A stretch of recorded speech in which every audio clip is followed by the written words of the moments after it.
जब इस सारे एरिया को देख रहे थे तो हमने शुरू में एक स्केच ड्रॉ किया था और हमने कहा था कि जब हम स्ट्रेटजिक एनालिसिस या स्ट्रेटजिक पोजीशन को एवेल्युएट कर रहे होंगे तो सबसे पहले तो होगा कि स्ट्रेटजिक एनालिसिस से क्या मुराद है, to analyze the current position of business. किसी भी बिजनेस की जो करंट पोजीशन है हम उसका एनालिसिस करना चाह रहे हैं। फिर हमने कहा हमारे पास इसमें दो तरह के एनालिसिस हो सकते हैं, one is internal analysis and other is external analysis. Internal analysis में हमारे पास जो टूल्स होंगे वो पोर्टर वैल्यू चेन, पोर्टर का एक मॉडल अभी हमने पढ़ा है, पोर्टर के 3 मॉडल हमने पढ़ने हैं, एक यहां में नजर आएगा पोर्टर वैल्यू चेन और फिर एक रिसोर्स मॉडल। एक्सटर्नल एनवायरनमेंट के अंदर हमने एनवायरमेंटल एनालिसिस जो कि हम कर चुके हैं, ठीक है। फिर जब हम एनवायरमेंटल एनालिसिस कर रहे होते हैं तो सम टाइम हम इंडस्ट्री का कर रहे होते हैं और सम टाइम हम किसी स्पेसिफिक इंडस्ट्री का कर रहे हैं, तो पोर्टर 5 फोर्सेस, या हमारे पास दूसरी ऑप्शन लाइफ साइकिल, क्योंकि लाइफ साइकिल में भी हम उस स्पेसिफिक इंडस्ट्री की बात कर रहे होते हैं। पोर्टर ने भी अपनी 5 फोर्सेस उस स्पेसिफिक इंडस्ट्री से रिलेटेड बात की।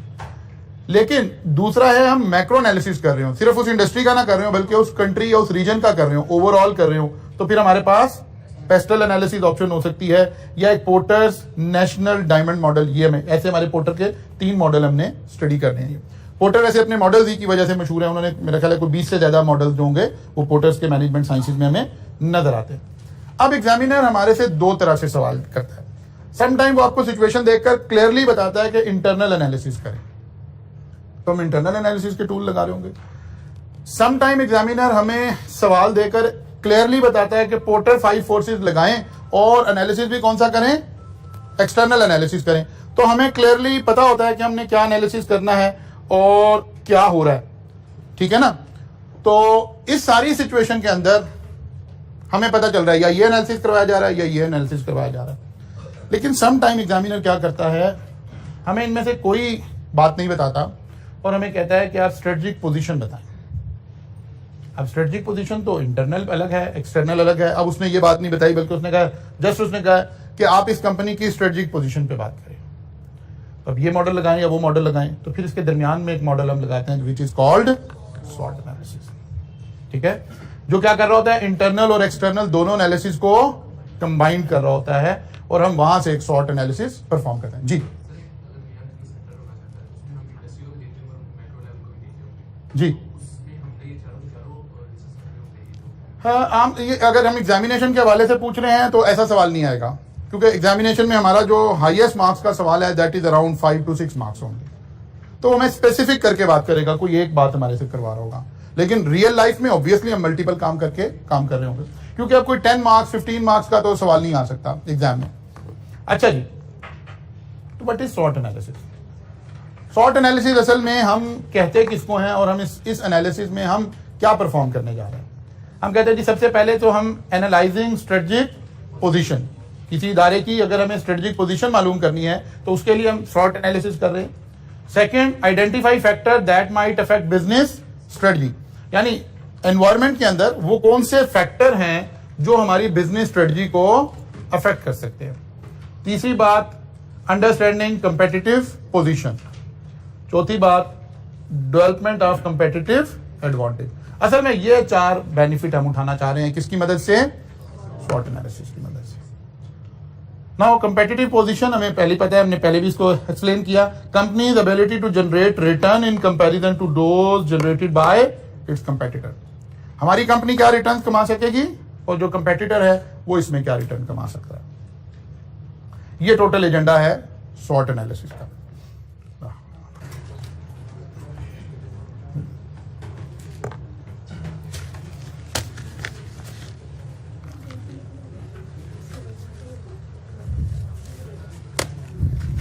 अच्छा जी, तो हम ये कह रहे थे कि हमें स्वॉट एनालिसिस के अंदर ये चीजें देखनी है। अब हम कह रहे हैं अच्छा स्वॉट एनालिसिस होता क्या है, हमें एक एक लाइन कहीं रिक्वायर्ड होगी कि स्ट्रेंथ से क्या मुराद है। स्ट्रेंथ से है characteristics of the business that give it advantage over it's competitor. हमारी जब हम किसी कंपनी की स्ट्रेंथ देख रहे हैं, किसी इदारे की स्ट्रेंथ देख रहे हैं, तो ऑब्वियसली उस वक्त हम वो कैरेक्टरिस्टिक्स देख रहे हैं जो इसके कंपेटिटर से इसको मुमताज बना रहे हैं, इसमें एडवांटेज दे रहे हैं, इसको बेनिफिट पहुंचा सकते हैं इन टर्म्स ऑफ बिजनेस। और जब हम वीकनेसेस की बात कर रहे हैं तो characteristics of the business that put it at disadvantage relative to competitor, वो कौन से ऐसे फैक्टर हैं जिसकी वजह से ये इदारा डिसएडवांटेज में जाएगा, यानी एक्चुअली वो इसके कंपेटिटर की स्ट्रेंथ है जो कि हमारी वीकनेस बन जाएगी। अपॉर्चुनिटी से मुराद क्या है? Elements in the company's external environment that allow it to formulate and implement strategies to improve performance. Opportunity हम क्या कर लेंगे, लेकिन ये कहां से आ रहा है? एक्सटर्नल एनवायरमेंट से आ रहा है। इसी तरह थ्रेट्स क्या हैं? एक्सटर्नल एनवायरमेंट में वो कौन सी चीजें हैं जो हमें डिसएडवांटेज पे ले जाएंगे। इसका मतलब है वो जो इंटरनल एंड एक्सटर्नल की बातें हो रही थी, इसीलिए हमने कहा कि ये वाला मॉडल लगा देंगे क्योंकि ये दोनों काम कर देगा, इंटरनल एनालिसिस भी कर देगा और सॉर्ट का SOW इंटरनल बात हो रहा है। हम इंटरनली स्ट्रेंथ्स एंड वीकनेसेस देख रहे हैं अपने इदारे की और एक्सटर्नली अपॉर्चुनिटीज एंड थ्रेट्स देख रहे हैं। इसीलिए हम कह रहे हैं कि ये वाला मॉडल जो है ये क्या कर देगा, हमें वो दोनों काम कर देगा जो हम पहली स्लाइड में देख रहे थे कि या कुछ इंटरनल काम करने हैं या कुछ एक्सटर्नल काम करने हैं। इंटरनल एनालिसिस के अंदर हम क्या कर रहे होते हैं? Concern with internal capabilities and core competencies. ये हमारी कैपेबिलिटीज क्या है, हमारी कॉम्पिटेंसीज क्या है या हमारी वीकनेसेस क्या है, इंटरनली इदारे के अंदर की बात हो रही है। और एक्सटर्नल फैक्टर्स के अंदर जाहिर है हम यहां अब हम मॉडल कहां से उठाएंगे, क्या चीज ले रहे होंगे? वही ले रहे होंगे जो हमने पेस्ट में और पोर्टर 5 फोर्सेस में लिए हैं। जाहिर है वही चीजें, कुछ थ्रेट्स थी, कुछ अपॉर्चुनिटीज थी, वो हमें वहीं से मिला करेंगे। तो ऐसे हम अपना SWOT एनालिसिस जो है वो जब कर रहे होंगे तो फिर हमारे पास ये सारे का सारा डाटा आना शुरू हो जाएगा और इस तरह से हम उसको देखेंगे। किसी इदारे को एज अ होल देखना हो तो फिर हम SWOT एनालिसिस लगा देंगे। अब फिर वही रह गया कि हम कोई 2-4 पॉइंट हाईलाइट कर लें कि यार स्ट्रेंथ्स में कौन कौन सी चीजें हो सकती हैं, वीकनेसेस में कौन कौन सी चीजें हो सकती हैं, अपॉर्चुनिटीज में क्या बातें आ सकती हैं, थ्रेट्स में क्या बातें आ सकती हैं। तो असल में अब हमने पढ़ना तो कुछ और नहीं है, बल्कि उन्हीं मॉडल्स में से चीजें उठाकर सिर्फ कोरिलेट करनी है, लिंक क्रिएट करना है। मसलन अगर हम स्ट्रेंथ्स की बातें करें, इंटरनली जाहिर है इंटरनल एनालिसिस का पार्ट है स्ट्रेंथ, तो हम सबसे पहले अपने आप से पूछ सकते हैं what do we do well. हम कौन सा ऐसा काम है जो दूसरों से बेहतर करते हैं? ये हमारी कस्टमर केयर बहुत अच्छी है, हमारी प्रोडक्ट की क्वालिटी बहुत अच्छी है, हमारा कोई मैन्युफैक्चरिंग बिजनेस प्रोसेस बहुत अच्छा है, हमारी कोई कस्टमर की आफ्टर सेल बहुत अच्छी है जो हमें मुमताज बना रही है हमारे कंपेटिटर से। तो ये एक हमारी स्ट्रेंथ हो सकती है, इसको हम यूटिलाइज कर सकते हैं। व्हाट डू अवर कस्टमर से वी डू वेल, या तो हम खुद देख रहे हो कि हमारा क्लेम क्या, ऊपर वाला हमारा क्लेम है कि ये हम अच्छा कर रहे हैं और ये उसका फीडबैक है कि कस्टमर हमारे बारे में क्या कह रहे हैं। तो ये हमारी इंटरनल स्ट्रेंथ को शो करेगा। What is unique selling preposition, हमारे पास क्या एक यूनिक सेलिंग प्रपोजिशन हमारी क्या है, यानी हम वो क्या चीज बना रहे हैं या क्या चीज सेल कर रहे हैं या किस कॉम्बिनेशन में सेल कर रहे हैं या किस प्राइस में सेल कर रहे हैं जो हमें बाकी लोगों से यूनिक बना रहा है, डिफरेंस बना रहा है। तो ये भी हमारे इदारे की स्ट्रेंथ की तरफ इशारा हो जाएगा।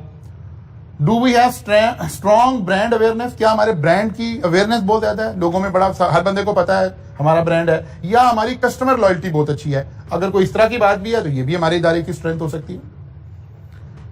एप्पल क्लेम कर सकता है कि जी उसकी ब्रांड अवेयरनेस भी बहुत ज्यादा है और कस्टमर लॉयल्टी भी बहुत ज्यादा है।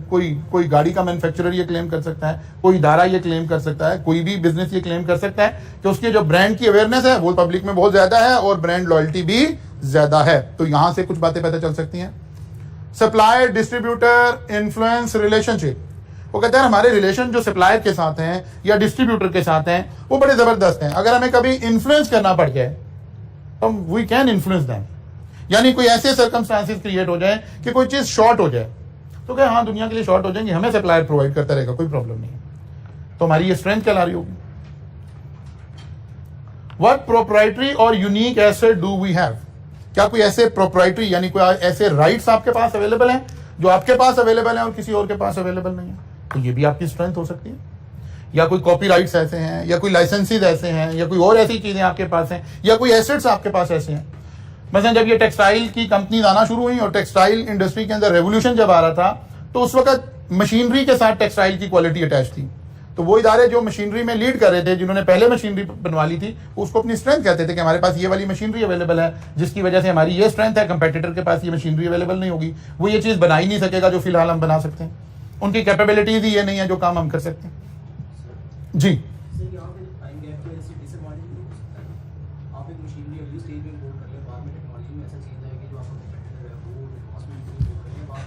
नहीं, ये तो बड़ी वो इफ एंड बट ज्यादा लग जाएंगे इसमें। हम इस वक्त कोई मसलन आज की तारीख में हम जून 2022 में कोई टेक्नोलॉजी इंपोर्ट कर रहे हैं, तो क्या इस डर से रुक जाएं कि अगर आगे कोई और टेक्नोलॉजी आ गई तो कंपेटिटर वो ले आएगा, तो हम पुरानी पर ही बैठे रहेंगे? ये तो डिसएडवांटेज में चले जाएंगे ना। हमें टेक्नोलॉजी के साथ मूव करना है ना। जब नई टेक्नोलॉजी आ जाएगी, तो अगर आज हम लीडिंग टेक्नोलॉजी परचेज कर रहे हैं, तो ऑब्वियसली जब नई आ जाएगी तो फिर हम नई परचेज करेंगे। ऑब्वियसली इंडस्ट्री के अंदर तो ये सारा काम करना पड़ेगा हमें। अगर हम उस इंडस्ट्री से बिलोंग करते हैं जहां टेक्नोलॉजी ने हमें एज देना है, तो फिर वही कल वाली बात है, फिर वही लाइफ साइकिल वाली बात है कि क्या आपने वेट करना है या आपने लीड करना है। तो इट ऑल डिपेंड्स। मतलब इसको मैं बहुत बहुत बहुत बहुत लो लेवल पर लाकर इसकी एग्जांपल दे देता हूं कि एक एग्रीकल्चरिस्ट ने अगर कोई भी एक फसल काश्त करनी है, तो एक फसल का टाइम शुरू होता है कि उसकी प्रोडक्ट मार्केट में आती है तो 300 रुपए केजी बिक रही होती है। एक जब प्रोडक्ट आती है तो 15 रुपए केजी बिक रही होती है। अब उसने डिसाइड करना है कि उसका टाइम फ्रेम क्या है। वो जो 300 रुपीज केजी बेच रहा है, वो टनल फार्मिंग कर रहा है, वो ऑफ सीजन फार्मिंग कर रहा है, उसकी कॉस्ट भी ज्यादा आ रही है, वो लीड कर रहा है टेक्नोलॉजिकली।